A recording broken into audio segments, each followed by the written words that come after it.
ভাড়া বাসার ছোট্ট এই ব্যালকনি নিজের মতো করে বেশ কিছু গাছ দিয়ে সাজিয়েছি।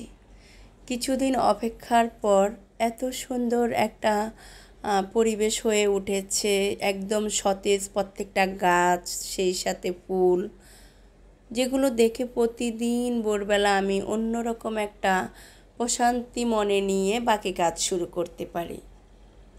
আজ সেটার উল্টো হচ্ছে। আমি কেন যেন আজ ব্যালকনিতে এসে আগের মতো শান্তি পাচ্ছি না, তৃপ্তি পাচ্ছি না। মনে হচ্ছে আমার ভিতরটাতে একটা অন্যরকম চাপা কষ্ট ফিল হচ্ছে। আসসালামু আলাইকুম, কেমন আছেন সবাই? কাছে দূরে যেখান থেকে বসে আমার ভিডিও দেখছেন, আশা করি সবাই ভালো আছেন। আমরাও আলহামদুলিল্লাহ বেশ ভালো আছি। আমার এই ছোট্ট ভিডিওর কোনো অংশ যদি আপনাদের একটু হলেও ভালো লেগে থাকে, সেই ভালো লাগা থেকে হলেও আমার চ্যানেলটি সাবস্ক্রাইব করে আমার পাশে থাকবেন, ফলো দিয়ে যাবেন, লাইক কমেন্ট শেয়ার করে আমাকে জানাবেন আমার এই ভিডিওগুলো আপনাদের কেমন লাগে। যাই হোক, একরাশ চাপা কষ্ট নিয়ে চলে এসেছি কিচেনে। যেহেতু গৃহিণী হয়েছি, রান্নাবান্নার দায়িত্ব নিয়েছি, সেটা তো করতেই হবে, যত কষ্ট থাকুক আর যত খারাপ সময় যাক, তবে রান্নাবান্না করতে হবে। ফ্যামিলি তো আমার দিকে তাকিয়ে থাকবে, টাইম মতো খাবার দিতে হবে। আজ ছেলের বায়না ছিল সে টিফিনে বিরিয়ানি নেবে, তো সেজন্য একদম সিম্পল ওয়েতে আজ ওর জন্য বিরিয়ানি রান্না করছি। ভাবলাম যেহেতু বিরিয়ানি রান্না করব, তাহলে আর সকালের রুটি ভাজি কিছু করব না, এটা দিয়ে হয়ে যাবে। ওর প্রায় সময় এই টাইপের বায়না থাকে, তো আমি ওর এই বায়নাগুলো যেন রাখতে গিয়ে অনেক বেশি হ্যাসেল না হয়, যার কারণে আমি এই সামান্য কিছু জিনিস রান্না করে করে একটু ফ্রিজে রেখে দেই। আসলে অনেক দিন রেখে খাওয়া হয় না, 15 দিন, এক সপ্তাহের জন্য করে রাখি।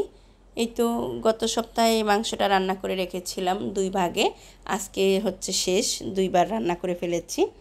এভাবে রাখলে সমস্যা হয় না, তবে অনেক দিনের জন্য রাখলে আর কি সমস্যা হয়। তো আমি রান্না করা যেহেতু বিরিয়ানির মাংসটা ছিল, তাই ঝটপট হইতে বিরিয়ানি রান্না করে নিয়েছি। মন যেহেতু বেশি ভালো নেই, তাই একদম সিম্পল ওয়েতে সকালটা শুরু করেছি। আর এখন আপনাদের সাথে শেয়ার করছি মন কেন খারাপ। আমরা যেহেতু ঢাকা শহরে ভাড়া থাকি, তো যারা উচ্চ বিলাসবহুল জীবন কাটাচ্ছেন, অনেক বড় বড় বাড়ির মালিক, অনেকগুলো ফ্ল্যাটের মালিক, তারা আমাদের এই ক্ষুদ্র কষ্টকে কিছু মনে করবেন না। এটা আপনাদের কাছে খুবই নগণ্য, এটা বলা আর না বলা এক। তবে আমার মতো যারা ঢাকা শহরে ভুক্তভোগী আছেন, ভাড়া আছেন, তারা আমার এই কষ্টগুলো বুঝবেন, আর তাদেরকে উদ্দেশ্য করেই বলছি। কিছু মানুষ আছে ঢাকা শহরে একটা বাড়ি করতে পারলে সে মনে করে দুনিয়াটাই সে কিনে নিয়েছে, কিংবা একটা ফ্ল্যাট কিনেছে, সারা দুনিয়াটাই সে কিনে নিয়েছে। সে কখনো মরবে না, কবর নামক সেই জায়গায় তাকে যেতে হবে না, সে সেই ফ্ল্যাট নিয়ে সারা জীবন কাটিয়ে দেবে, সে চিরস্থায়ী। এরকম বেশ কিছু মানুষ আছে, আমি সবাইকে বলছি না, যারা এরকম তাদেরকেই শুধু বলছি। তো এদের কারণে দেখা যায় ভাড়াটিয়াদের ব্যালকনিতে গাছ লাগানো যাবে না, ছাদে গাছ লাগানো যাবে না, ভাড়াটিয়াদের এটা করা যাবে না, ওটা করা যাবে না, বিভিন্ন রকমের সমস্যায় পড়তে হয়। তো যেটা আমার সাথেও হয়েছে, তবে আমার সেটা নিয়ে কোনো রকম মন খারাপ নেই, কোনো রকম কষ্ট নেই। যা হয় কপালে যা থাকে তাই হবে। শুকর আলহামদুলিল্লাহ, যখন আল্লাহ যেভাবে রেখেছেন আলহামদুলিল্লাহ।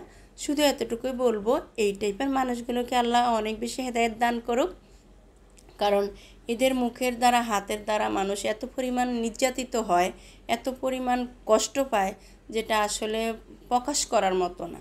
তো আমি শুধু এটাই বলবো, যেটা আমার সাথে হয়েছে এটা যেন আর কোনো মানুষের সাথে না হয়।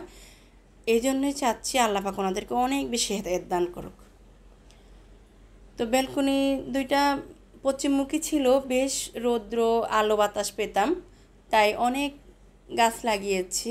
আর আল্লাহ পাকের অশেষ রহমতে সবগুলো গাছ আমার খুব সতেজ হয়েছে, আর বেশ কিছুদিন অপেক্ষা করার পরে এখন বিভিন্ন কালারের ফুল হচ্ছে, দেখতেও বেশ ভালো লাগছে। তো এই কয়েকদিন যাবৎ বারান্দার এই গাছগুলো দেখে কেমন যেন ভালো লাগা থেকে খারাপ লাগাটাই বেশি লাগছে, কারণ এগুলোকে আমি যে জায়গায় আবার শিফট হব, সেখানে নিয়ে যে রাখবো, রাখার পরে কতটুকু এগুলোকে আমি আসলে সতেজভাবে নিতে পারবো, আর সেগুলোকে আমি সে ঠিকঠাক মতো নিয়ে আবার ওখানে টিকাতে পারবো কি না, এরকম একটা টেনশন সবসময় কাজ করছে আর কি কয়েকদিন যাবৎ। তো এই তো একটা নিম গাছ হয়েছে আমার, একদম মানে নিজের ইচ্ছার বিরুদ্ধে। আমি নিম গাছ লাগাই নাই বা নিম গাছ কখনো ব্যালকনিতে রাখবো এরকম চিন্তাভাবনাও ছিল না। তো হঠাৎ করে দেখি নিম গাছটা হয়েছে, তো এটাকে খুব সুন্দর যত্ন করার পরে দেখি অনেক বড় হয়েছে। তো নিম গাছের উপকারিতা, নিম পাতার উপকারিতা আসলে যারা গাছপ্রেমী আছেন, যারা গাছ সম্বন্ধে জানেন তাদেরকে আর বলে বোঝানো যাবে না। আর যারা এইসব বুঝে না এগুলাকে আর মানে কি বলবো, বলার প্রয়োজনও মনে করি না।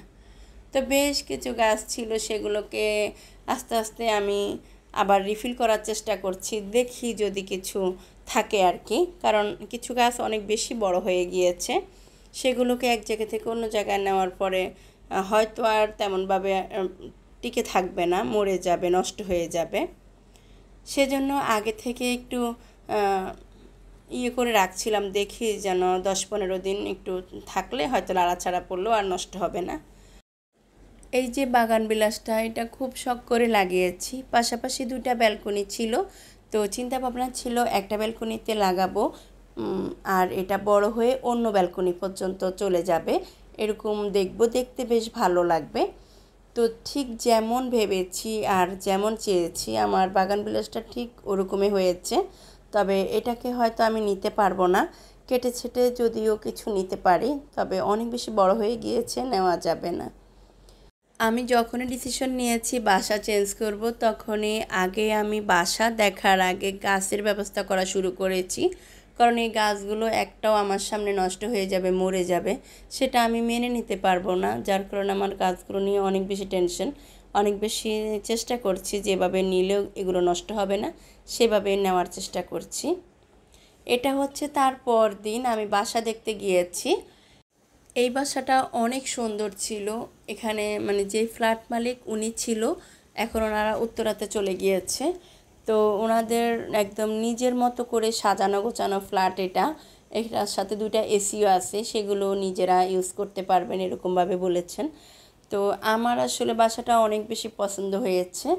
সমস্যা হয়ে দাঁড়ায় এক জায়গায়, যেহেতু আমার বেশ অনেক দিনের পুরনো সংসার, আমার মোটামুটি ফার্নিচার সব কিছুই আছে। তবে এখানে ওনাদের যে পরিমাণ ফার্নিচার করা, কোনো স্পেস খালি নেই যে আমার ফার্নিচারগুলো নিয়ে রাখবো, সম্পূর্ণ ওনাদেরগুলো ইউজ করতে হবে। তো এই বাসাতে উঠলে দেখা গিয়েছে আমার অনেক ফার্নিচার এদিক ওদিক করতে হবে, কিছু বিক্রি করতে হবে। এই মুহূর্তে আমি এগুলো কিছুই করতে চাচ্ছি না। আমার যেহেতু ছোট্ট একটা স্থান হচ্ছে, যদি ভাগ্যে থাকে আমি সেখানে যাব, আর তখনই আমি যা করার করব। এখন আপাতত আমি একটা সিম্পল বাসায় খুঁজছি, সেটা হয়তো পরবর্তী কোনো এক ভিডিওতে আপনাদের সাথে শেয়ার করব। আর এই বাসাটা তাদের জন্য খুব বেশি হেল্পফুল হবে যারা নতুন সংসার শুরু করেছেন, এখনও সব ফার্নিচার করা হয়নি, তাদের জন্য এটা একদম পারফেক্ট হবে। আর এই ছিল সব মিলিয়ে আমার আজকের ভিডিও, আশা করি আপনাদের ভালো লেগেছে। দেখা হবে পরবর্তী ভিডিওতে, ততক্ষণ সবাই ভালো থাকবেন, সুস্থ থাকবেন, আর আমাদের জন্য অনেক বেশি দোয়া করবেন। আল্লাহ হাফেজ, আসসালামু আলাইকুম।